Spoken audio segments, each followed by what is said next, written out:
Ini adalah smartphone dengan fitur lengkap yang bisa kita dapetin dengan harga nggak nyampe dari 5 juta.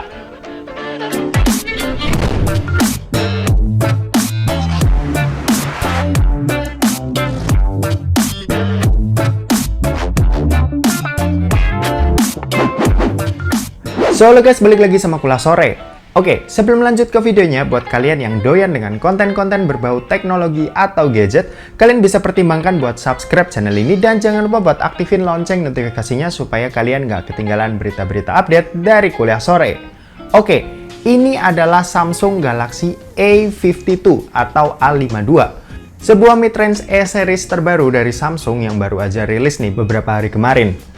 Posisi HP ini tuh ada di tengah-tengah ya dari Samsung Galaxy A32 yang udah pernah kita bahas sebelumnya dan Samsung Galaxy A72 yang merupakan seri tertingginya. Kalau ngomongin soal desain, sekilas HP ini tuh kelihatan kayak S21 Ultra ya. Bukan frame kameranya, melainkan finishing warna hitam doff-nya ini yang kelihatan ganteng banget. Kalau buat materialnya ini sendiri sih berbahan plastik ya, yang kalau dipencet-pencet ini kerasa kopong. Mirip kayak Poco X3 NFC yang bodinya juga macam gini. Entah kenapa aku kok justru merasa material body di A32 itu justru kelihatan lebih solid ya ketimbang si A52 ini. Tuh, kedengeran kan? Nah, meskipun bodinya itu terbuat dari plastik dan terkesan kurang asik buat feel dipegangnya, tapi si Samsung Galaxy A52 ini punya sertifikasi IP67 yang tahan air dan menarik buat kita bahas.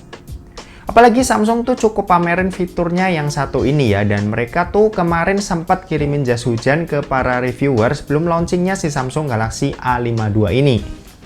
Untungnya untuk masalah frame ini udah kelihatan lebih solid lah dengan pakai material aluminium. Buat di sisi atas ini ada lubang mic dan SIM tray yang modelnya ini hybrid, jadi kalian bisa pilih buat pakai 2 buah kartu nano SIM atau 1 buah kartu nano SIM plus 1 micro SD tambahan. Buat di sisi kanan ini ada tombol volume dan tombol power. Di sisi kiri ini kosong nggak ada apa-apa. Dan di sisi bawah ini ada lubang jack audio 3,5 mm, lubang mikrofon, lubang USB-C dan grill speaker. Nah, ngomong-ngomong soal speaker, di Samsung Galaxy A52 ini udah pakai jenis stereo speaker ya yang ngehasilin suara dari dua sisi. Buat keluaran suaranya ini juga cukup balance antara speaker atas dan speaker bawahnya, jadinya cukup enak buat dinikmatin. Kalau buat layar, Samsung Galaxy A52 ini dibekali dengan layar berpanel Super AMOLED dengan resolusi Full HD Plus dan luas layar 6,5 inci. Buat dipakai nonton, tentu kualitasnya nggak perlu kalian raguin lagi. Warnanya vivid, gambarnya detail, dan hitamnya ini juga pekat. Dipakai di luar ruangan pun ini juga masih enak banget buat dipakai, soalnya si Samsung Galaxy A52 ini punya kecerahan layar maksimal di 800 nit. Selain itu layarnya ini juga mulus banget dan enak kalau misal kita pakai HP yang satu ini tuh buat scrolling-scrolling di sosial media. Soalnya Samsung Galaxy A52 ini juga udah dibekali dengan refresh rate layar 90 Hz. Untuk performanya, si Samsung Galaxy A52 ini dibekali dengan chipset Snapdragon 720G dan dukungan GPU Adreno 618. Terus kalau buat pilihan kapasitas ini tersedia yang varian 8/128 GB dan 8/256 GB. Buat chipset ini tentu udah oke banget ya buat HP kelas mid-range dan chipset ini pun juga udah teruji di banyak smartphone mid-range. Jadinya ini adalah pilihan yang aman buat kalian pilih. Kalau buat dipakai ngegame pun ini juga masih ngebut. Dipakai main game PUBG Mobile ini bisa sangat stabil dimainin di grafis mode ultra. Aku mainin selama 3 kali permainan pun juga sama sekali nggak ada nemuin kendala yang berarti yang bikin nggak nyaman buat main di sini. Buat baterainya si Samsung Galaxy A52 ini dibekali dengan baterai berkapasitas 4500 mAh. Buat dipakai aktivitas yang standar-standar aja, baterai 4500 mAh ini udah cukup buat ngelakuin aktivitas selama seharian.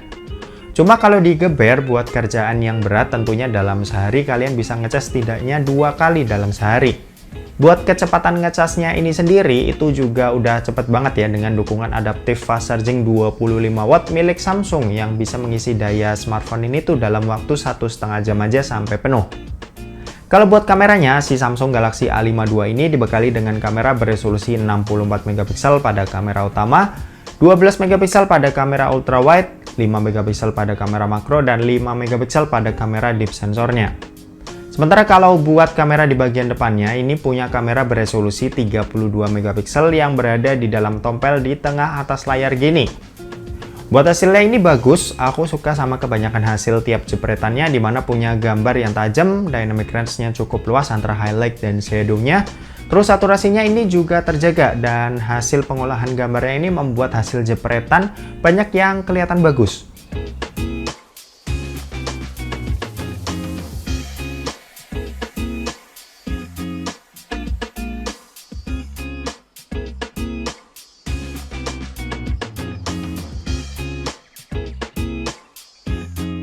Sementara kalau buat kondisi minim cahaya atau malam hari ini kurang oke ya buat hasilnya. Cuma ada night mode yang bisa dipakai dan ini sedikit membantu agar gambarnya ini kelihatan lebih detail, lebih terang, dan lumayan mending lah buat diterima.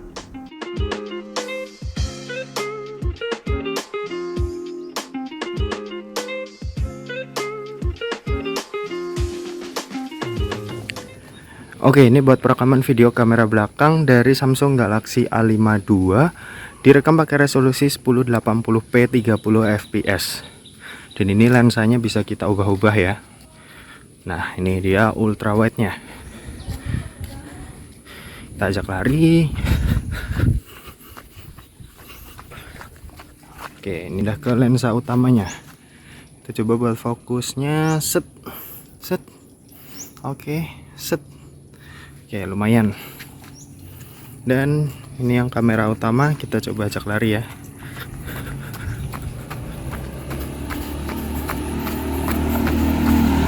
Oke, kurang lebih kayak gitu buat hasil dari kamera utamanya.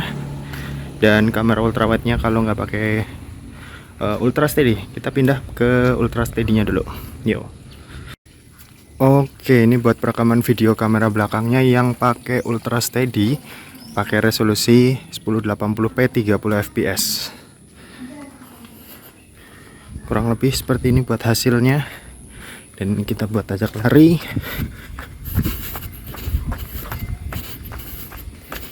Oke, kurang lebih kayak gitu. Dan oke, kita pindah ke kamera depan. Yuk. Oke, ini perekaman video kamera depannya dari Samsung Galaxy A5 II pakai resolusi 1080p 30 fps. Kurang lebih gini. Ini kalau tanganku lurus, ini kalau biasa. Jangkauannya nggak cukup luas ya. Ya, cuma udah oke lah. Buat kestabilan gambarnya gimana nih? Kalau aku lihat di sini sih lumayan ya. Nggak bagus, nggak jelek juga. Oke, kayak gitu aja. Dan kita balik ke studio. Yuk. Kesimpulannya, dengan harga mulai dari 4.999 juta atau 5 juta kembali 1.000 lah ya, aku rasa Samsung Galaxy A5 II ini bisa menjadi pilihan yang cukup oke nih. Apalagi beberapa kelebihan yang udah kita bahas tadi, kayak punya panel Super AMOLED, fitur IP67 yang tahan air, dan kamera yang hasilnya itu juga cukup memuaskan. Dan oke, mungkin segitu aja buat review dari Samsung Galaxy A5 II ini. Terima kasih buat yang udah nonton video ini. Jangan lupa buat like, komen, dan share ke teman-teman kalian, supaya teman-teman kalian mendapatkan informasi yang bermanfaat dari kuliah sore. Oke, terima kasih yang udah nonton video ini sampai habis, dan sampai jumpa di kuliah selanjutnya. Bye-bye.